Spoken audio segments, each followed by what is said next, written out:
All right, daily news session, November 12th, 2024 for the Nasdaq. So this week we have some news coming up.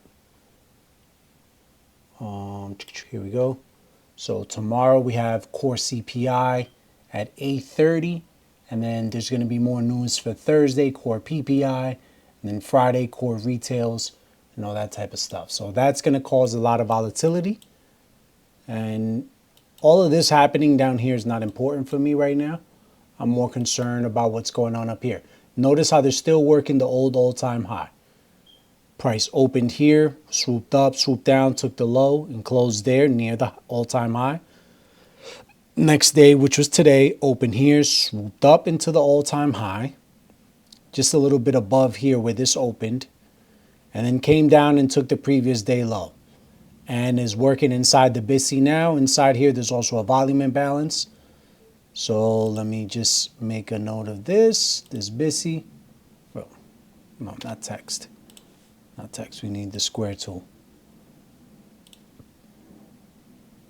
Boom. Make this blue, boom. Okay, so that's where price is working around right now. Simple. And we could definitely, tomorrow, who knows, man? Who knows if this is gonna wick up, wick down. But from what we're seeing right now, so bodies are starting to close towards the BISI. So we have to just see what's going to happen with the overnight session, London session, if it creates a high, and then in the New York session it comes down and then comes up and swoops that high at 8:30. So we just have to, pretty much just be on the lookout. Just always want to look back over here on the left and see if it's working anything. It's just working, getting near this wick here. Yeah. So that's it for me. I'm going to just put a quick note. CPI tomorrow. CPI on Wednesday. Bodies of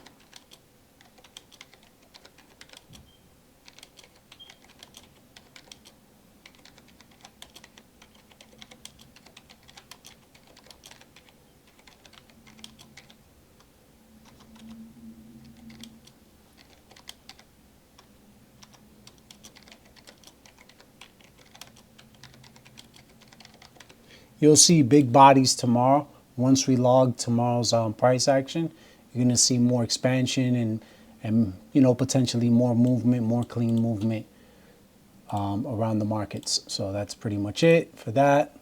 I'm going to do this one real fast. Let me save time and just do this.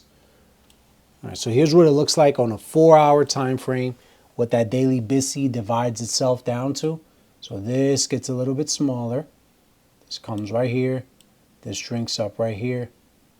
So it's a 4-hour gap right there where price was pretty much just working. That right there is the 6 a.m. high. And it took the overnight high, the previous day high from the Asian session. And you'll see that once I get to the 15-minute time frame. Let me just darken this up a little bit so you can see how the high was tagged. Tagged that and then came down and tagged this. So that's that. Boom, boom, boom.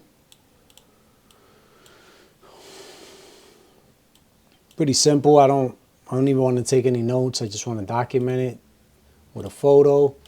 Drop down to the 1 hour.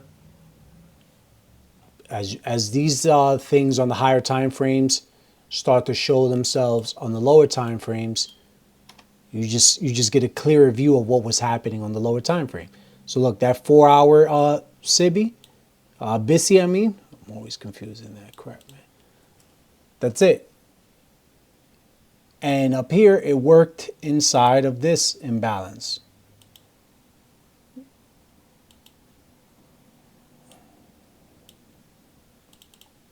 On this 1-hour time frame.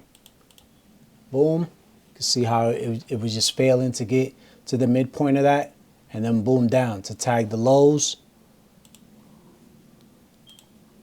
And this is what I'm working on, the 1 hour time frame.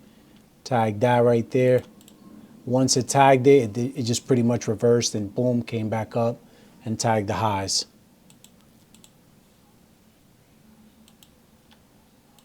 So what do you learn from doing this? You learn to expect things to happen, like price falling into these imbalances. That's all it pretty much is. And price to reject from this imbalance up here. Because that's all these notes are showing us. How price is just rejecting from different imbalances. So let me just take a quick picture of that. Because there's tons of things running through my mind. Not tons, but just a few, you know, works the fair value gap. Keep working in there, and then makes the low right here at 5 a.m. Then goes up, right, and tags the Asian high. Then drops down and tags that low. Plus this low right here from 1 o'clock yesterday's trading during the bell session. And then here just boom, reacts to this area after it tags the sell stops, goes back up and takes the high from 11 a.m. All right, 15 minutes. For this one, I'm going to switch over to a different chart after I take a photo, and then we're just going to extend this. Remember, this is that all-time high. Look how price is just still playing around with it. This is the new all-time high over here. Once we leave this area, like for sure, I'll mark that out. But for now, I'm just paying attention to that all-time high right there. Boom, boom, boom. So right here, failed to get that low. So what are they doing there? Engineering liquidity. When you take this across and you get the slanted low, based on my studies, that's setting itself up to run down and just boom, destroy that. What else? Right here, nothing draws my attention there. Only that for now. So boom, let me take a picture of that, and then I'll switch over, save it, and then switch over to the LSS and come right here, and you'll see yeah, that's that first fair. I'm going to just extend it all the way right, because these fair value gaps, boy oh boy. So notice here, right, this is what price did today at the bell open. Let me get the little bell. Bell open is that one right there. That's the bell open. It came up, took minor buy side, came down, took minor sell side. Right? Like, yeah, no. It was this right here. It eventually then went up, right? Because I left the position. I didn't like it because it was failing to drop down here. But then eventually what I started to realize was like, oh, it wants this high right here, which was near the new week opening gap high. And no bodies were closing above consequent encroachment of the new week opening gap. And then price just reversed and came all the way down to get these lows. But I just targeted a nice low-hanging fruit, comfortable, happy for me, because that's all that matters. Boom, take a picture of this. This is on 15, right? Boom, and now let me drop to a 1 minute, just so you can see what happened on that 1 minute time frame. So this right here, I'm going to dim it down because clearly it tagged it, and I'll clean that up for tomorrow. But just for the notes, right there, that's where I took my play on this little drop right here. But then eventually it dropped right here. Was that 1038? It kept hovering around this area, and then finally the bodies right there are showing you weakness at the midpoint as it leads into the 11 a.m. hour, pushes, and then boom, just goes down. The last checkpoint was that right there. Bearish, boom, pushes down. This one as well. And then just all this stuff just stands out to me. I am super, super thankful to the higher powers for blessing me with this gift. I like that. There's also a SIBI right there.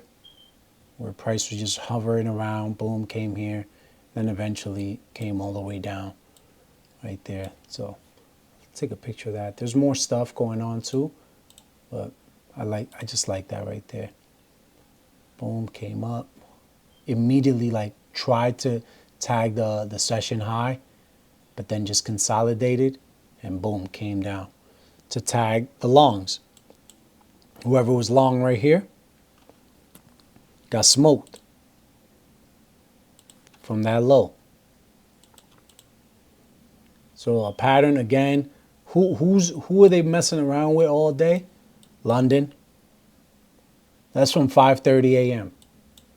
Take them out. Whoever went long there, no, you're not gonna make profit.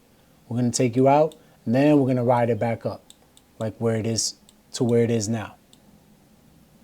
Let me just scrunch that up like that. I like to document that. 5:30 low. Just so I can have that. Boom. That's that. And then once they do their look at this right here, consolidates, boom, breaks the high. Check me out right there. Fails to come back to this one, and then just poof, pushes up to work into this area here. Tag these nice slanted highs. So pay attention to that. Start looking for that right there. Put this on green right here, and then and then it does this right here. Arrow, a high, boom, tagged. That's all that happened today. So till next time, peace out.